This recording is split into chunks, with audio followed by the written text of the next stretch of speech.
আপনি এই দুইটি আসনের নির্বাচনকে বাতিল ঘোষণা করুন। এই নির্বাচন আমরা মানি না, নির্বাচন বাতিল করতে হবে। এই দুইটি আসনের পুনর্নির্বাচন দাবি করছে।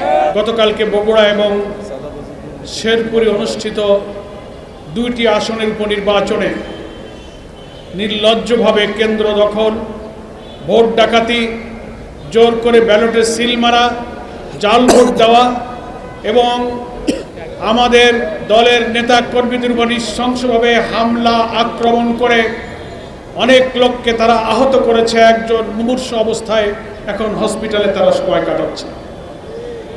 আমরা গতকালকেই প্রেস ব্রিফিং করে নির্বাচন চলাকালে দুপুর 12টা পর্যন্ত সমস্ত অনিয়মের প্রতিবাদ জানিয়েছি। প্রধান নির্বাচন কমিশনের দপ্তরে লিখিতভাবে অভিযোগ জানিয়েছি। 200-র বেশি সার্ভিস ও ফিচারে লেনদেনের সব বিকাশ অ্যাপে সম্ভব।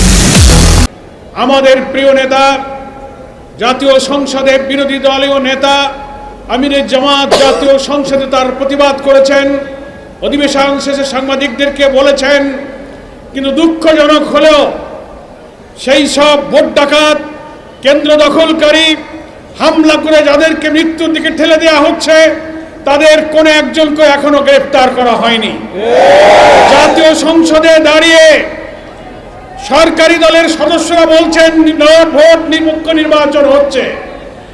আবার প্রধান নির্বাচন কমিশন তার কার্যালয় থেকে দুঃখের সাথে আমরা লক্ষ্য করলাম, নির্বাচন চলাকালে এত কিছু বলার পরেও তিনি ব্রিফ করে বলছেন সেখানে নির্বাচন শান্তিপূর্ণভাবে হচ্ছে।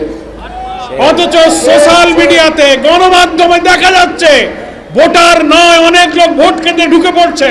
সাংবাদিকরা জিজ্ঞাসা করছেন তুমি ভোটার না, তুমি আসছো কেন? সে পালিয়ে যাচ্ছে।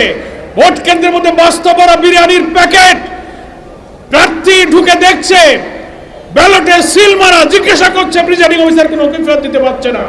বহু ছবি সোশ্যাল মিডিয়াতে ছড়িয়ে পড়ার পরও কি করে সাংবিধানিক পদে অধিষ্ঠিত প্রধান নির্বাচন কমিশনার বলেন যে সেই নির্বাচন নিরপেক্ষ হয়েছে?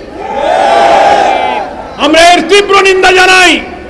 আমাদের আজকের মহানগরী নেতৃবৃন্দ বলেছেন, প্রমাণ হলো এত রক্ত, এত আন্দোলন, এত জীবনের বিনিময়ে বিদ্যমান রাষ্ট্র আইন সংস্কার করে নতুন বাংলাদেশের জন্য যে লড়াই আমরা করছিলাম, সেই লড়াইয়ের অংশ হিসেবে একটা নির্বাচনে যারা নির্বাচিত হয়ে ক্ষমতায় আসলেন, তাদের অধীনে প্রথম এই উপনির্বাচনে আবার সেই আওয়ামী দুঃশাসনের মতো, এমনকি বিএনপির আমলে 94-তে যে মাগুরার ইলেকশনের দৃশ্য হয়েছিল, সেই দৃশ্যের মতো গতকালকে নির্বাচনে আবার প্রমাণ হয়েছে কোন দলীয় সরকারের অধীনে নির্বাচন নিরপেক্ষ হবে না।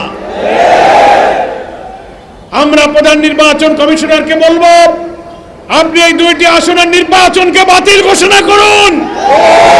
যে পরিমাণ অনিয়ম, গুরুতর অভিযোগ সোশ্যাল মিডিয়ায় ছড়িয়ে পড়া ছবি প্রমাণ করে সেই নির্বাচন একতরফাভাবে বিএনপির প্রার্থীরা দখল করে তারা কেটে কুটে ভর্তি করে নিয়েছে।